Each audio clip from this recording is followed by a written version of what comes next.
Hello, everyone, and welcome to another Patreon exclusive episode of the Friday Nightmares podcast. On this episode, we are going to be running down our top 5 favorite monsters and movies. And with you, as always, Mr. Smoke Show Crawford, coming to you from the town of Swartz Creek in the county of Genesee, in the state of Michigan, in the United States of America, in the North American continent, in the Western Hemisphere, on the planet Earth, in the Milky Way galaxy. I'm fully vaxxed, waxed, and ready to be called daddy. And if you can please get me wet and feed me after midnight. And with me, as always. Thanks, Scott. It's like, I know you did your intro, but there's other people here. Heather Powell coming to you from Waterdown, Ontario, Canada. And with all of our top 5 episodes, we always have a very special guest with us. And today is no exception.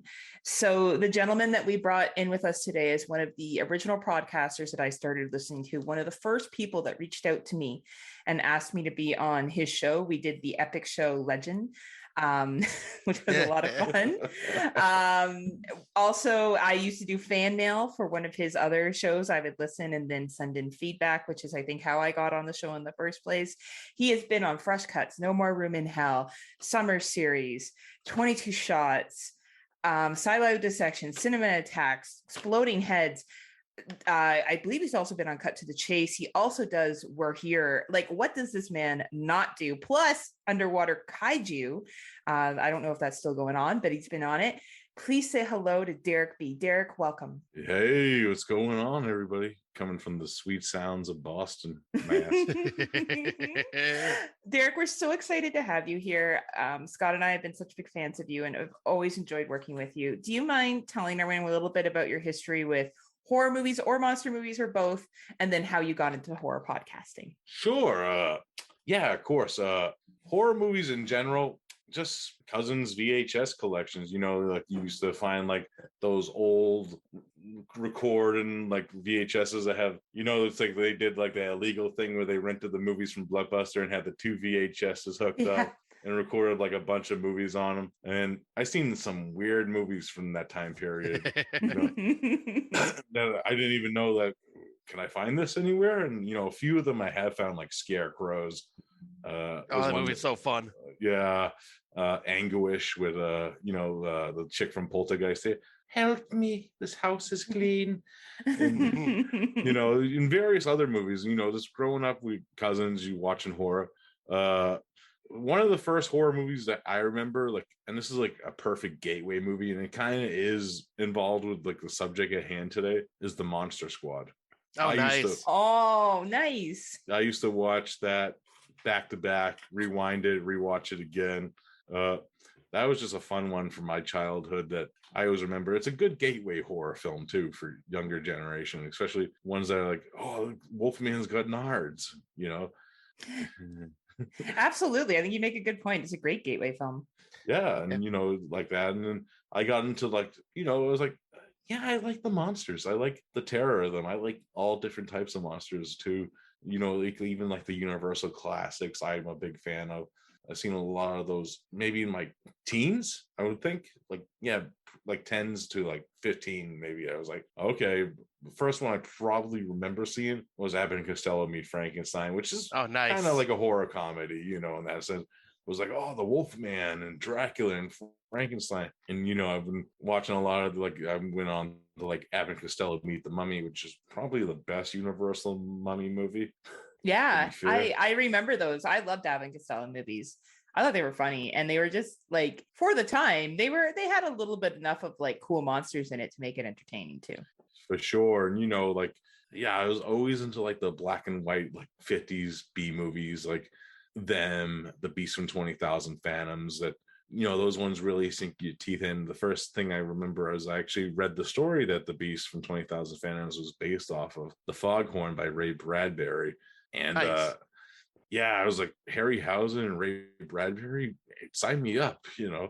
And, you know, of course, that movie led to the inspiration to make probably the movies that are, you know, the giant monster movies of like the Japanese, like Godzilla is based off The Beast from 20,000 Phantoms. That was the inspiration for that movie, and the original King Kong, you know, in that sense. And, you know, I love giant monster movies like Godzilla. I love Godzilla films. You all know that. Oh yeah. But there's a lot of them I would not consider horror. Usually the late 70s ones where it's like all goofy and you hear like weird like music, and then they introduce Godzilla's son. I'm like, wow, this series took a turn. Yes, it did. Those are the ones I actually grew up on when I was a kid. Oh, me too. And I'm not saying they're bad or anything, but it's like I would like if I was to bring one of those to the table, like, yeah, Son of Godzilla. That's definitely that's a horror movie, like but yeah, that's not, there's only a few that I consider actually personally horror, but they're all fun. And I like that the thing with Godzilla is he's been thrown into so many different situations. It's kind of cool to see him like I know a lot of people actually hated these ones, but the anime trilogy that was on Netflix, I kind of like the aspect of it where it's like a science fiction tale with Godzilla in the middle of it, so I'm cool with like throwing him in different types of scenarios and storytelling. It makes it interesting and fresh. That's awesome. What about your horror podcasting? I listed off, I think, all the shows you've been on, but why don't you tell everyone how you got into it and where they can find you right now? Sure. Pretty much my horror podcasting roots started because I followed the 22 Shots of Moods and Horror. As you guys know, one of the hosts, Jeremy, at the time left for a while, and they had a few guest hosts here and there, like to fill in that void of getting a third person, so because they have like that Hall of Fame type stuff that goes on. And one day, out of luck, I actually had all the movies for the planned Ozploitation episode. So JP was like, why don't you come on and just make sure it's okay with Moose? And I was like, okay. So that was my first episode with them. And then they couldn't get rid of me after, because we did When the Stranger Calls. Then we went into like the Italian Horror Month, which is pretty fun, and that's where I got my catchphrase name 10 out of 10 Derek from, because I put Demons in the Hall of Fame. Like, I love that movie. It's like top 3 horror movies for me. And then the last show I did as a kind of like a regular host on that was the Hatch trilogy. Nice. Which I actually kind of, everyone was asking me, are you going to be on episode 100? I'm like, because I had to keep the secret because I knew that Jeremy was coming back. So maybe, I don't know. We'll see, but then I started my own show, Cinema Attack, which had 2 incarnations. The first one only was short-lived with 4 episodes with Brandon and Charlene. Well, Brandon probably ruined that, right? We all know that's the truth. Honestly, I think it was the Shark Week episode that ruined that. See, we just blame Brandon for everything that goes wrong. It's all Brandon's fault. It's always Brandon's fault. Who? It's Matt, and who are your two? Dub and Matt, who are nice. We were on the YouTube channel Body Bags before that. I was like, Matt's been doing podcasts, and Dubby wanted to get into podcasting. So that was cool. I was like, okay, I'm back in, and then, I started celluloid dissections with my friend Carly I want to say it last 2 years ago at this point. We started to have talks with that. Yeah. We had her on Cinema Attack, and I enjoyed talking to her because she had like a fresh perspective of a lot of movies, because she's a lot younger than us. She has like that knowledge of we could be like sucking these movies off, and she'd be like, fuck this movie. I kind of like that aspect, and I wanted that with like different types of movies, and it was going good for a while, but then as even I do it sometimes, she was getting a little burnt out with all the podcasting. Like, even like today, I actually posted my first YouTube video after over a year and a half, maybe. So I got burnt out on that, and so I understand. So I'm like, that's okay with this ended, but I'm actually bringing that back as Celluloid Dissections Redux. I actually have a few episodes recorded already, but they're not out yet. I'm just working on some intro and outro kinks with that one, but it'll be out soon enough with the first episode of that. Had some great discussions so far. Awesome. Especially me and Bo actually did Blue's the Warmest Color. Nice. Yeah, Bo's great to work with. Yeah, it was a great conversation, and I can't wait to release that one, and because I get really personal on that one. Oh, wow. Yeah. Wow, I'm But- excited to hear that then. But then, of course, we know the infamous Mike Merriman, who Where we would be without Mike Merriman, really. Mike Merriman, or as I call him, the Snorlax. He I guested on a few episodes of Fresh Cuts, and he had evil episodes at the time. I guested it on an episode of that, and Mike was creating a new show. Originally, I said no, actually, ironically enough. And it was him, Venom, and Corey Graham at the time. I was like, I'll do guest spots. I don't care. So it ended up like being just me and them one episode, and Corey came, and it was like the four of us for a while. Then Corey had to leave for personal reasons, so it's just the three of us, and it's me driving Mike mad, talking about Marvel movies and comic book movies, because I know he fucking hates them. I'm like, you haven't watched them, so why are you judging a movie before you watch? At least watch it before you could have a fucking opinion, Mike. That's a valid statement, Derek. You're 100% right. I gotta say, I do love the three personalities. Yours, Venom's, and Mike's really do complement each other on No More Room in Hell. It does, especially when it comes to when you watch a movie like Houseu and you're like, I don't know how to talk about this movie. It's so weird. Can I smoke a blow bone right now? Well, I know you kind of need to for that movie. Yeah. You had Scott and I on Cinema Attacks, and we had a great time with your co-hosts. That was a lot of fun. I think we covered 3 movies. Yeah, we did. Right? Autopsy of Jane Doe. Yep. Oculus and Under the Shadow. Yep. Which was a great discussion because we were all in different fucking places on that one. We had a really good time. Yeah, that was a great review and show, and we definitely will have you guys back when you guys are a little bit more into it. I know you guys are all busy with your other shit too. Yeah, Scott keeps creating shows. Like we have this video game show that he hasn't even like rescheduled. We'll have to have you on that because I'm pretty sure you play video games, Derek. Here and there. Okay. I don't actually own any consoles besides like a Switch. I believe that's the fuck they call them now. Yeah, that's Switch. Yeah, that's the only thing I'll talk about. Super Smash Brothers. You can definitely talk about Super Smash Brothers. We are open to anything, but Scott's on a break right now. When he gets around to booking a date, we'll let you know. Yeah. Probably going to be after my visit to Heather, because just got a lot going on preparing for that. Oh, well, he's got to prepare. He's got to save his liver, try to take some multivitamins. It's all those chugging videos finally caught up with him. Dude, it's going to get worse when he comes here.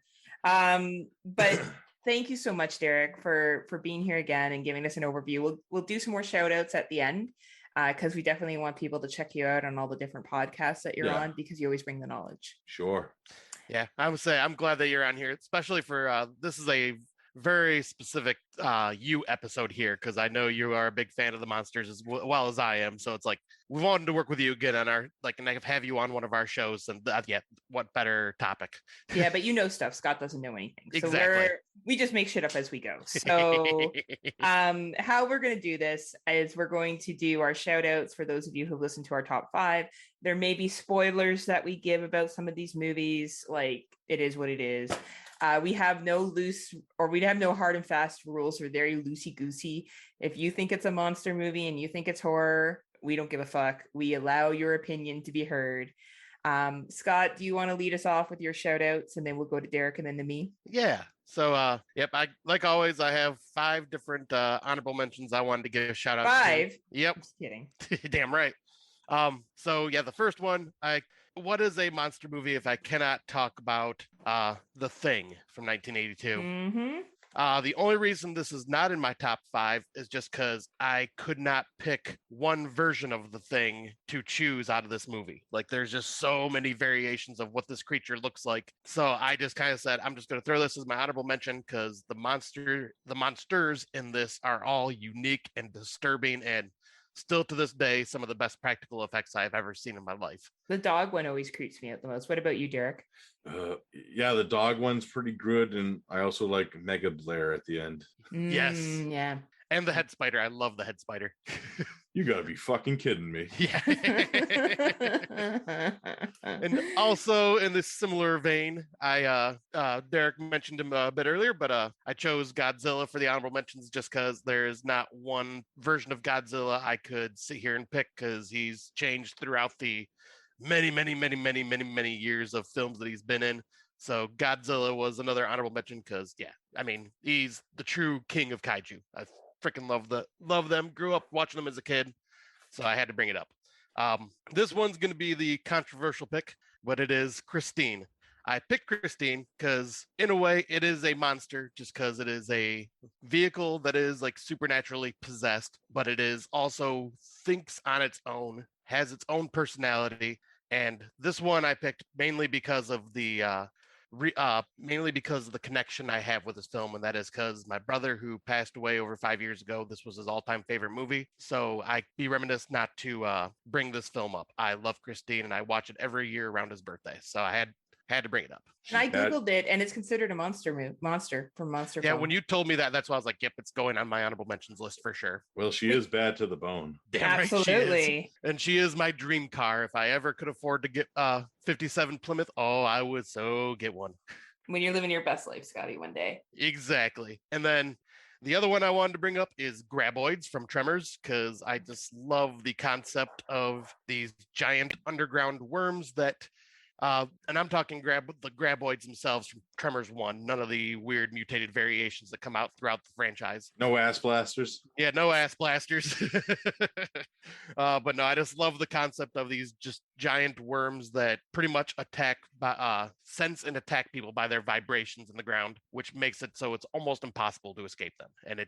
And I love the design of them with their multiple mouths and tongues, and just they're creepy ass creatures. And then I also wanted to talk about Predator, because he is the ultimate hunter and just super high tech alien life form. But man, is the costuming design for this so freaking incredible and creepy. It scared the living hell out of me when I was a kid. And I'm so glad they didn't go with that weird red lobster looking thing that I think Jean-Claude Van Damme was supposed to be in the suit for. Yeah. Oh God, that was an awful design. So I'm glad they didn't go with that. But yeah, those are my honorable mentions. So we will pass it over to Derek. Yeah, this might be interesting because, well, first one I chose was any of the creatures from Frankenstein's army. Oh, nice. I couldn't just pick one because they're all unique in their own way. That's just a fun popcorn found footage movie that I like. Doesn't even make sense why it's found footage, but I don't care. I still need to see that movie. Yeah, because once you see like a propeller with legs, you're like, what the fuck is going on? Yeah. Okay, I'm sold already. This might be hilarious, but I chose the monster from The Host, which, if you didn't know this guy, his name is Steve Buscemi. Really? We did not know that. Yeah, the Bong Joon-ho actually named it Steve Buscemi. That's awesome. It's a good monster too. It's creepy. Yeah. I chose this might actually be a spoiler for the movie Louise from Spring. Oh yes, I love Spring. I haven't seen Spring. Oh, I'm not sure if that'll be a movie you would like nearly as much as I do, because it's definitely one of those relationship-based horror films. Okay. But I fucking love it. Nice. Very Lovecraftian. Yeah. And I chose the Xenomorph from Alien. Nice. Awesome list, Derek. All right. So my list is not nearly as long for shout outs. I chose the entity from It Follows as a shout out because it does take different shapes and forms. You think it's a ghost, but it's not a ghost because it comes in different, either it's an old man or it's an old woman, and the speed at which it moves is just so slow and determined. I always found that really creepy, and I thought that movie, well, it's one of my favorite all-time horror movies because I just think the concept is brilliant. And I think the execution is really well done too, but I've always appreciated that monster. And the other one I want to mention is Rat People from The Descent. Oh, nice. Because I thought if I was in that situation and I came across people or monsters that looked like that, I'd be poo-pooing my pants because I'd be so scared, right? And even the scene where she's hiding in the, I think it's like mud and feces or whatever it is, the water, and she goes under, and they sense by hearing, right? That's what it is. They have incredible hearing. and she's trying to hide. I always found that scene so suspenseful as they're looking for her, and I'd be terrified if things that looked like that were looking for me. So that's why I had to give a shout out to the rat people. Hell That's yeah. a good pick right there. Yeah, and then the rest, I like Scott had mentioned some of the top ones, so I don't think there's anything really else to add.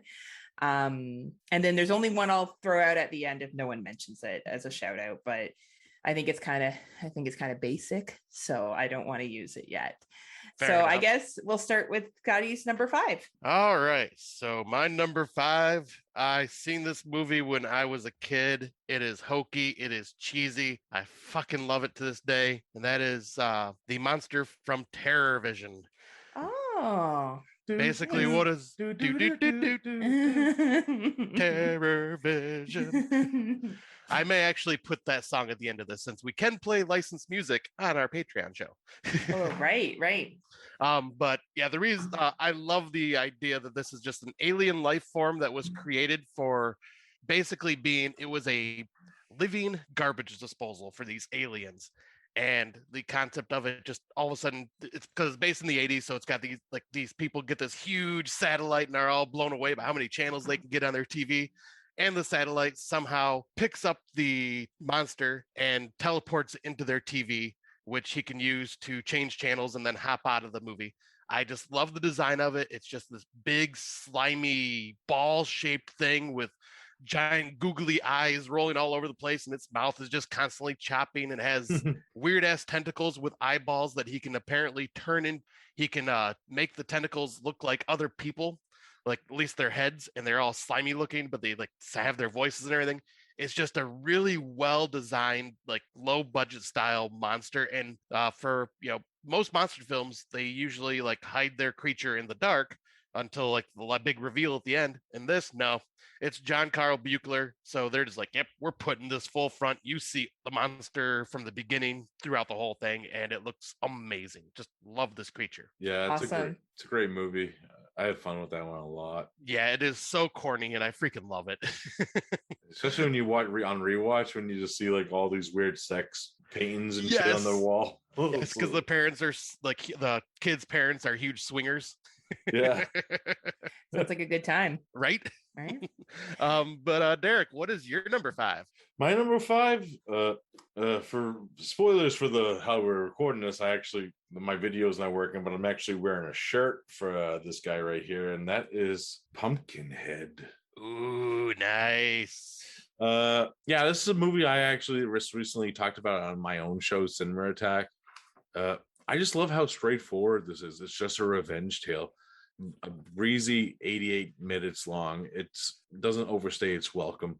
And the look of the creature is so alien to itself, created by Stan Winston's crew of people, especially during that time period. And I just love the atmosphere of this movie and how this creature just fucks with people. It just fucks with them. Like that one lady, he's just crawling a crucifix on her head and shit. It's great. I love the look of the creature. My favorite shot of the monster, of course, is the scene where Lance Henriksen's character gets stabbed with a rake, and you can see like it's transforming into Ed Harley. Yes. Slowly, where you see Lance Henriksen's face actually on the monster. And it's so creepy and unsettling that I dig it. It's the best the monsters looked, in my opinion, because I actually like the Sci-Fi Channel sequels, but that's when they cheapen up on the suit a lot. Yeah, I haven't bothered with any of the sequels yet, but I've been wanting to at least check them out at some point. Right.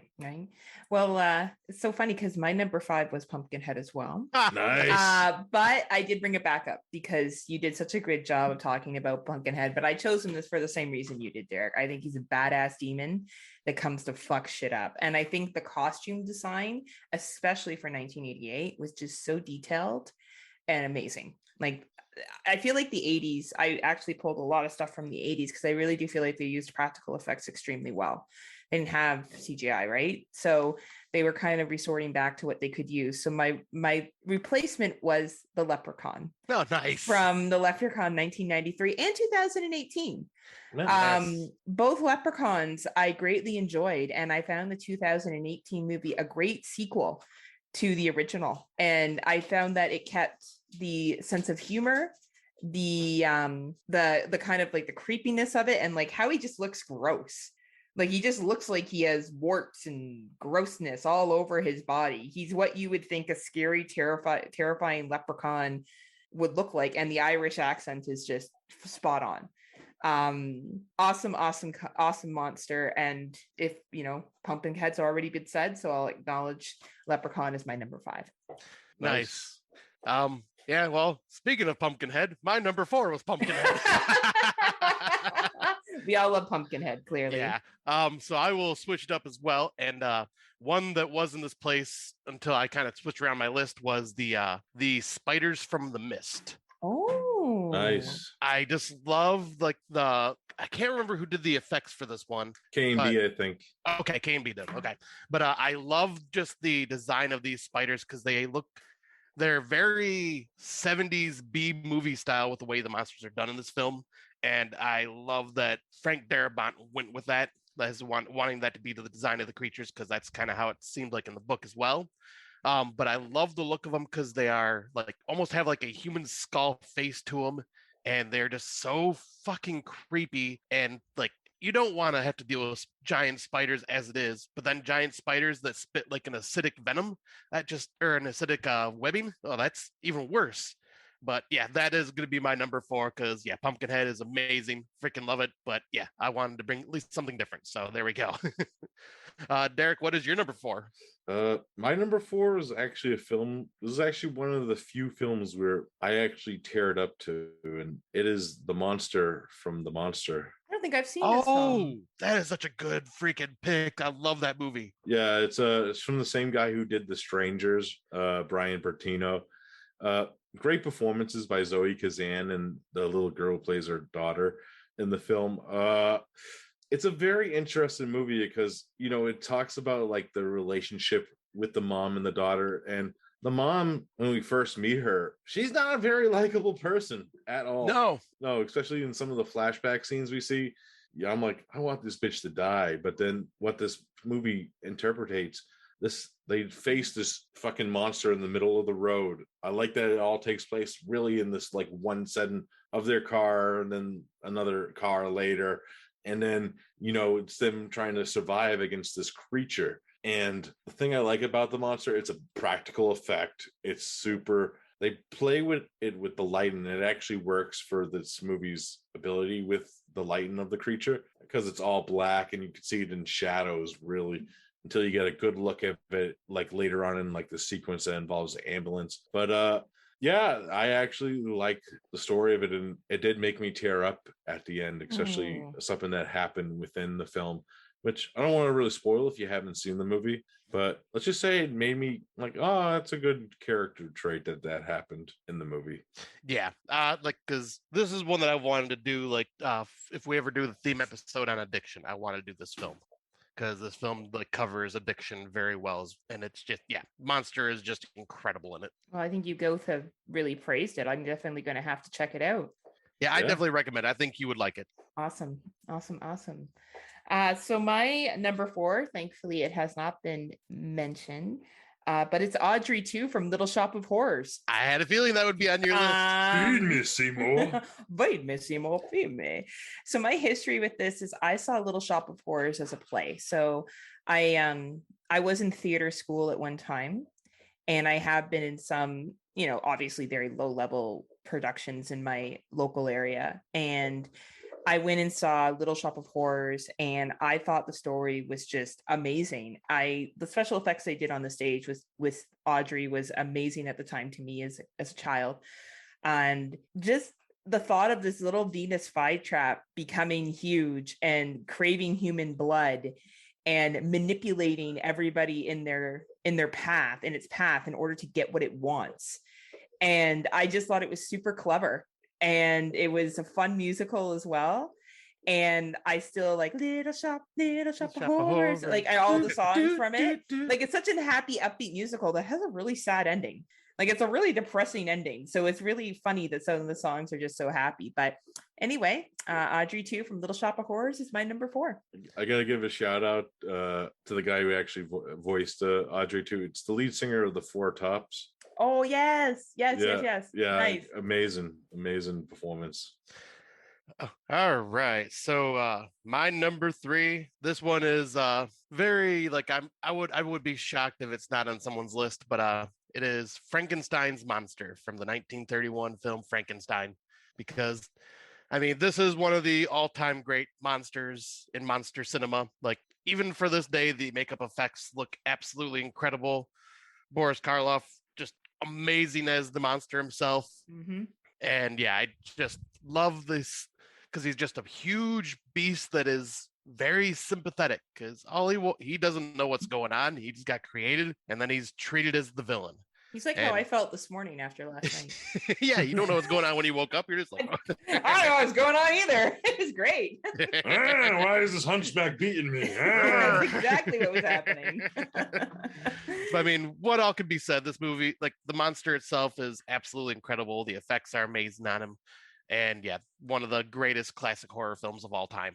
Good What pick, can you man. say? Frankenstein's the man, right? Exactly. And then, yeah, what is your number 3, Derek? Well, this is going to be an interesting one because I kind of wanted to go with a movie that is kind of like a hidden gem for me, and that is the splinter organisms from the movie Splinter. Oh, yeah. Whoa, that's cool. That's cool.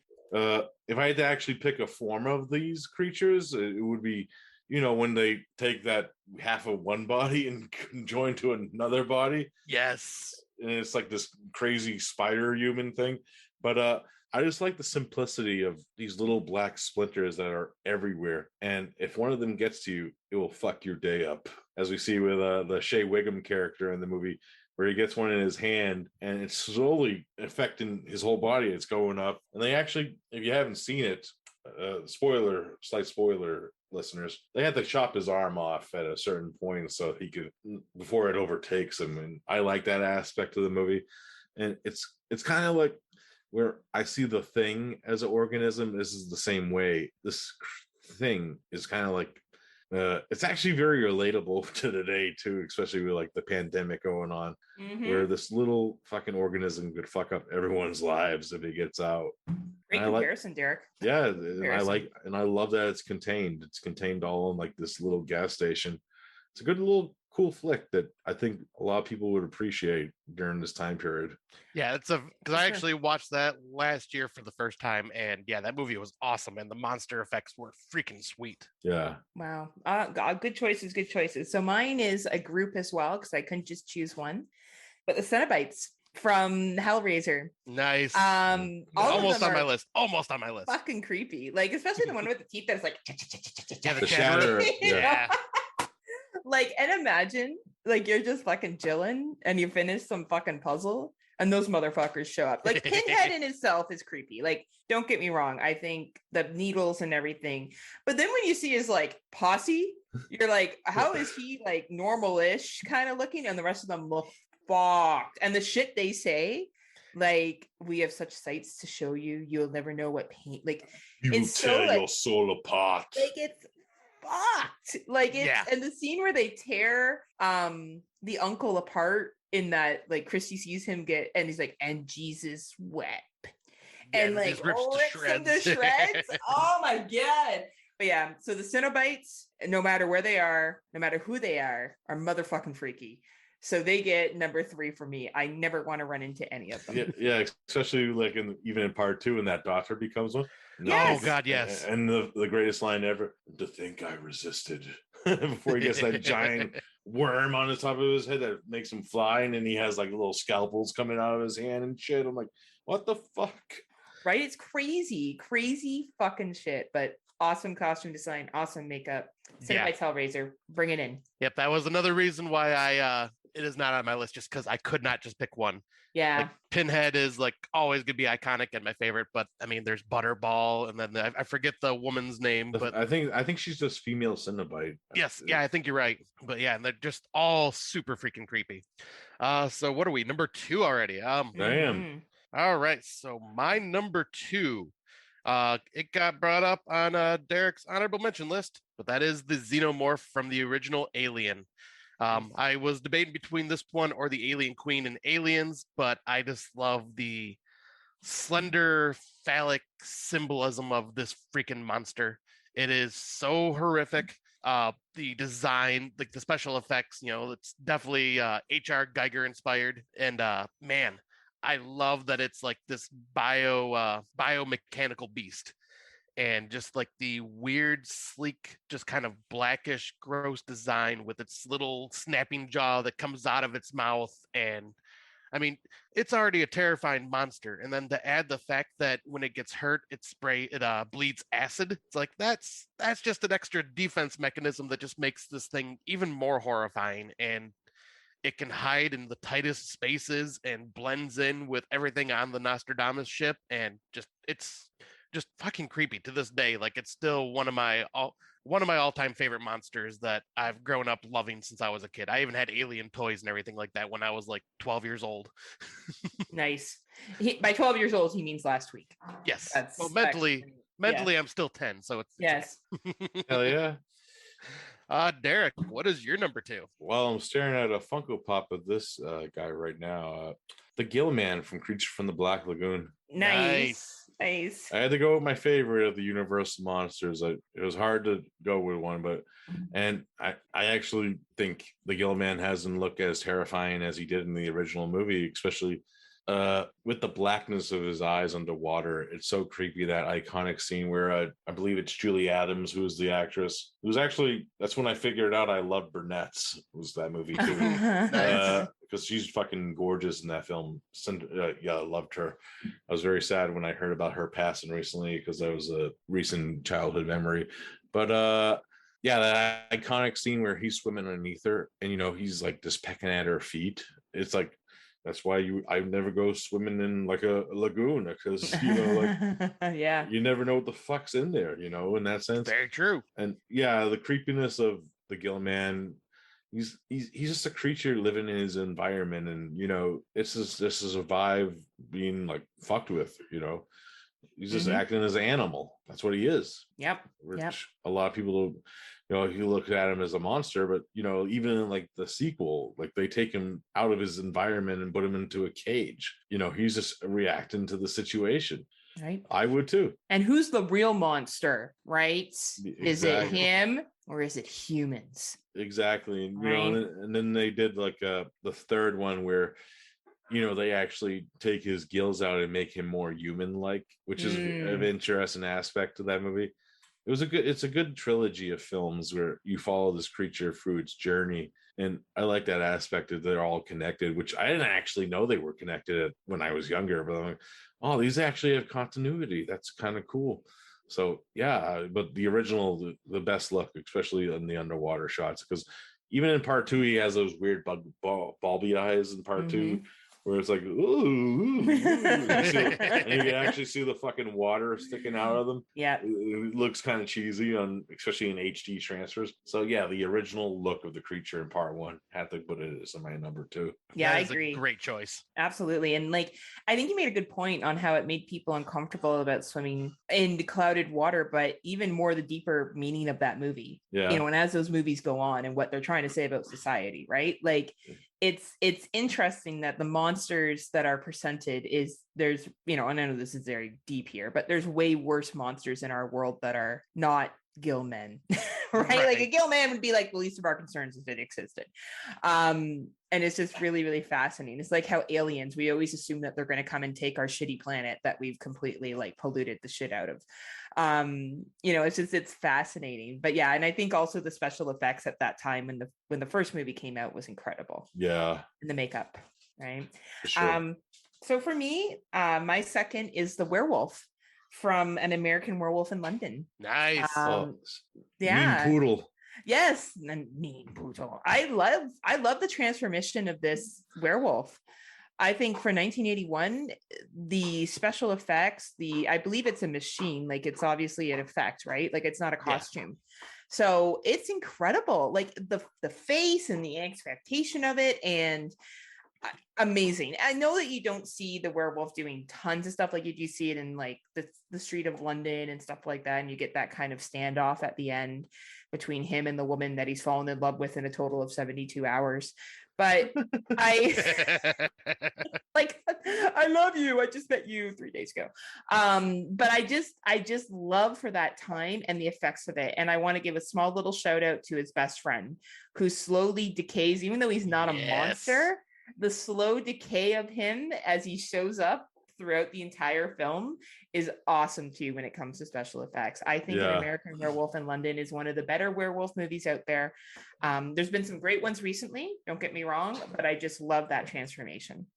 Yeah, that transformation scene is and will continue to be one of the best werewolf transformation scenes ever, in my opinion.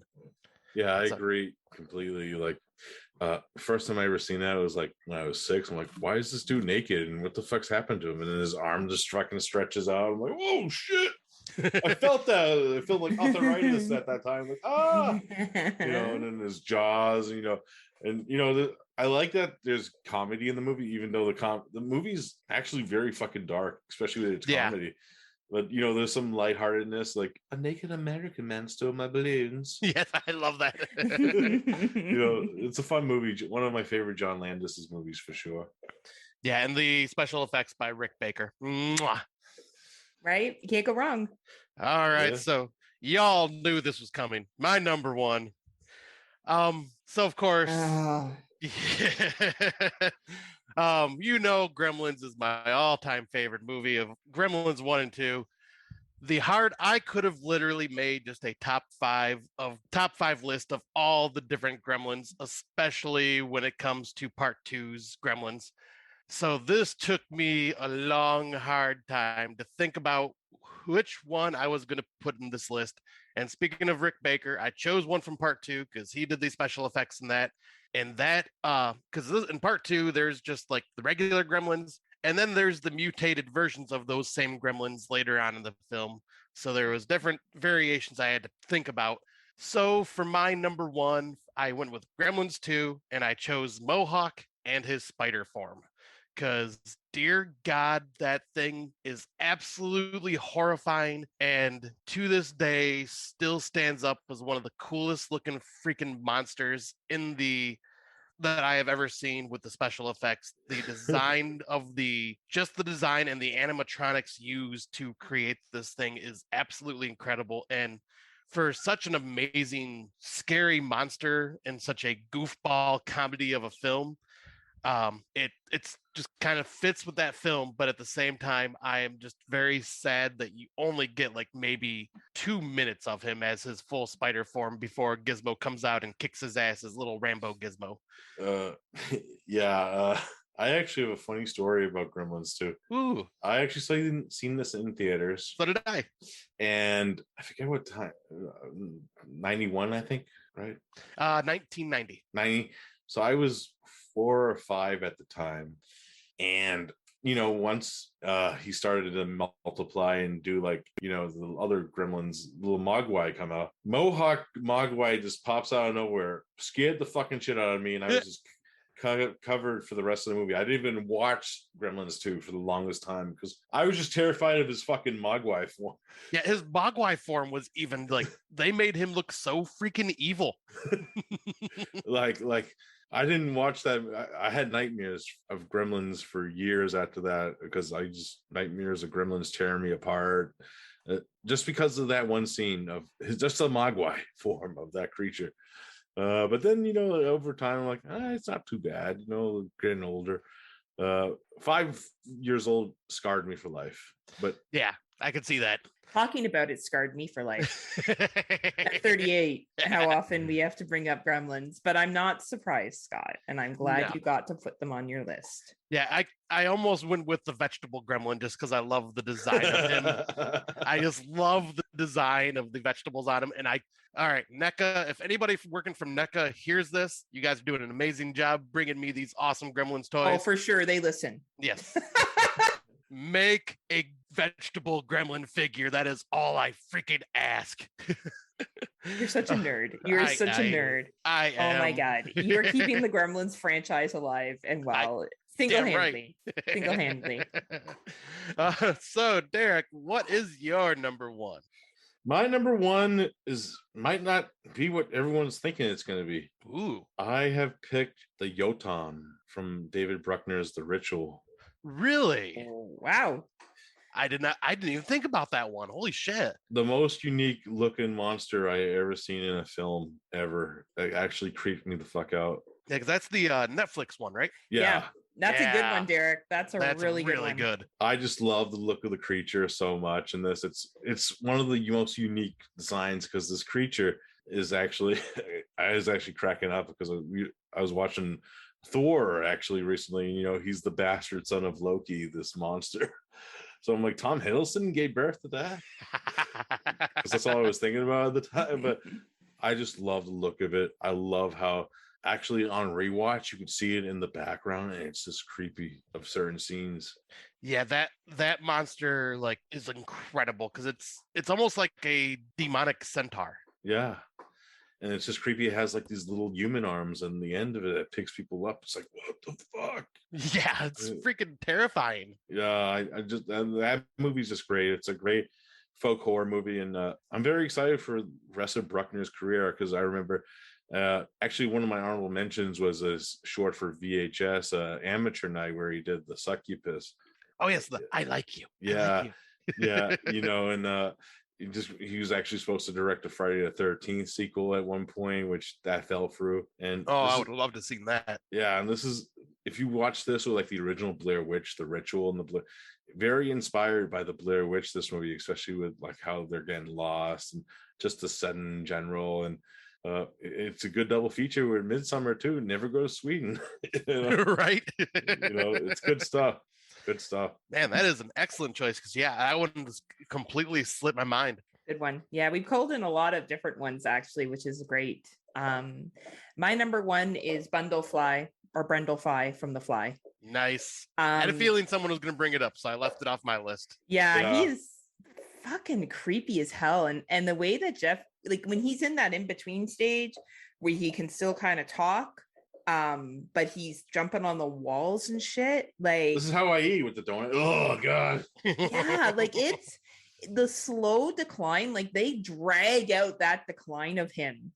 And I'm always, the point where this is a spoiler, where she has like the gun, and I'm like, shoot him, bitch! What are you waiting for? Like, what are you waiting for? Put this dude out of his fucking misery! Like, what are you doing? I just love that film. I think how they show him slowly becoming a monster and how it changes him as a person is incredible. And then her dreams about having a baby fly, like it's just the whole movie is so tied into his slow descent and the makeup and his interactions and the lines and how he delivers them. Awesome. I don't think Jeff Goldblum is the best actor out there. I'll never say he is, but I think for this role, he did what he needed to do to make that monster believable and creepy. And I still can't, when people arm wrestle and he snaps, that scene still haunts me. Yeah. The thought of your wrist just snapping like that. Oh my God. So yeah, he got number one on my list for top monsters. And we can't forget the whole like, oh, I lost a piece of my body. Let me put it in a jar in the medicine cabinet, and you see like his Museum of Brundle. The Museum of Brundle's Wonders, Right? Oh man, such a good film. Such a good film. Yeah, the thing with that movie, which I actually tell people when they first watch it, it's kind of like it's actually David Cronenberg, when he was making this movie, actually lost his mom to cancer. Oh wow. And that's how he wanted to portray the transformation, as if somebody you love is getting sick, and how if you go for like chemotherapy and shit like that, how that transforms the people. Yeah. And that's what he wanted to do with like the way Brundle acts in the film. Well, that makes a lot of sense because he totally did do that. Yeah. Yeah. Absolutely. And that's a great comparison. Yeah, and my favorite scene of that movie is actually when he's talking about insect politics, and that's such a great scene of Goldblum acting. And I'm a huge Goldblum fan, but The Fly is definitely his best performance in my opinion. Yep, agreed. Yeah. Though I did enjoy him in Jurassic Park. Oh yeah, Yes, like there. I thought he Jeff- was funny. Jeff Goldblum just basically became the caricature of Jeff Goldblum moving Yes. forward. Like everyone knows him as his weird, quirky personality now, so he just fucking rolls with it. And hey, good for him because I am all about it. It works, right? Yeah. It works. So those are our top 5 monster movies. It was such a awesome experience because we all had different stuff. Only one real similar one Yeah. that made all of our Pumpkinhead. lists Pumpkinhead. Pumpkinhead. And then the rest were all really different. So hopefully we've given you some monster movies to check out. As everyone who's listening to this is aware, this is a Legion Patreon special. We do drop it first on our Legion Patreon page, and then we release it to the regular Friday Nightmare feed a couple weeks afterwards. So if you didn't want to wait for this, then I suggest that you become a Legion Patreon member. There's lots of special shows that are on there. Bo does Ouija experiment shows. There's been List of Legends. I know Cinema Psyops does some special episodes as well.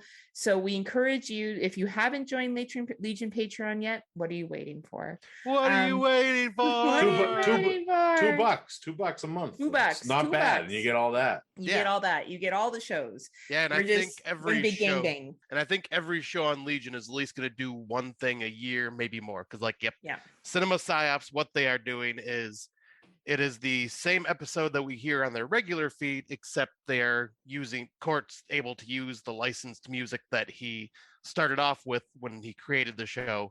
And the man is a madman when it comes to like spending the time finding music that fits the theme for each movie. So like this was his wheelhouse when he was able to do that. So he's able to bring that back. So yeah, you get the original music instead of the, what do they call that? The public domain music that he's forced to use on the main feed. And I think Gary Hill has been starting to do some things on there as well. Yep. So we got a lot of great content on there now, and we're just adding more and more as it goes, it seems. Absolutely. And also you can hit subscribe on the Legion homepage. Please subscribe to all of our shows. Subscribe on any podcast service of choice, whether that be iTunes or Podcast Addict or Spotify, whatever you use, you'll be able to find us. Now, Derek, do you want to give a shout out to your shows so people know where to find you again? I know we talked about it earlier, but just so people can locate you. Yeah, sure. My main show, Cinema Attack, can be found on Anchor. We actually just moved. We're independent now. We're on Anchor. We have a few episodes out there, and soon Celluloid Dissections Redux will be on the same feed. So just go to anchor.fm and search for Cinema Attack, and you can find us there. Also, No More Room in Hell is on the Dark Discussions Network.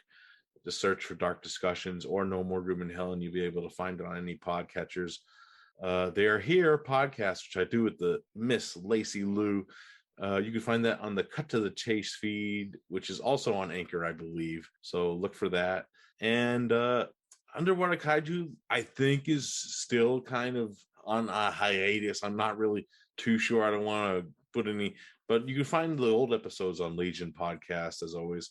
And if you are subscribed to the Legion Patreon, me and Mr. Gary Hill actually do a show that's actually a Patreon exclusive called Blood from the Core. Oh, perfect. That's what it was. Yes. Yeah, where we look at New York-based thriller/horror movies. We have a few episodes out. On the first one we did was The Sentinel, and we did Q the Winged Serpent, which is another honorable mention for me. Check out Q if you haven't seen it. Cool monster movie. And we also recently did one we released live also, where we went to New Jersey and talked about Alice, Sweet Alice. So yeah, you can find that anywhere, but that's about it for me. A few guest spots here and there, but yeah, I'm a whore, whatever. We all are. Love it. But yeah, I just wanted to, because I didn't get a chance to say much earlier, but yeah, thank you very much, Derek, for joining us, because I actually, because once again, like how Heather said, you were very welcoming to me as well in the horror community, the podcast community. And I had actually, back when I was working third shift, which was probably like 7-8 years ago now, I actually came across you doing the 22 shots, like when you were on being called 10 out of 10 Derek. And like, yeah, I loved those freaking episodes, because those episodes got me through very long, lonely nights working like 9 to 10 hours by myself. And they were fantastic. And then, yep, been fan of yours ever since and a friend of yours since the beginning. And I am so happy you are able to join us for this today. Yeah, and I know you probably like you didn't even mention Godzilla once on this show. Like I had a feeling you may leave it out. I had a feeling because I know your love for it, but I had a feeling it may be left out. Yeah, because I was kind of like you at the sense too, where it was like, which one do I go with? Right. But maybe we could do like a different version of this episode where we actually could talk about that in a format that's more suitable too. Yeah, there's plenty of options for other top fives that we will be doing as we go forward. Yeah, for sure. And I had fun, and thank you guys. This is a nice, fun, easy show, and you guys have made me laugh a few times, so that was good stuff. Yay. Hey, that's something. We do very little, so if we can make you laugh, that's impressive. So you know where to check out Derek. Please listen to his shows. He's awesome. Scott and I will be back with one more regular episode on our feed before his hopeful trip out to see me. Well, I think we'll be recording it before I come to visit, and it'll be released after I get back. I think. I think that's how it's going to be. If I'm remembering correctly. Yeah, you're probably okay. We'll talk about that off air. Actually, yeah, no, never mind. Yes, it will be out. Actually, it's Scott's like, I'm not going to release it. I just don't want to. I think what will happen is it will be released a day before Friday, so it'll be on a Thursday night instead. It will be a Thursday nightmare because the Friday nightmares are going to be getting in person. Half. Yeah. So Derek, thank you again. We will be back next month with another top 5 with another fellow podcaster. So Scotty, what do you have to say to the good people in the meantime? Well, until next time on Spooky Dreams. Bye, everyone.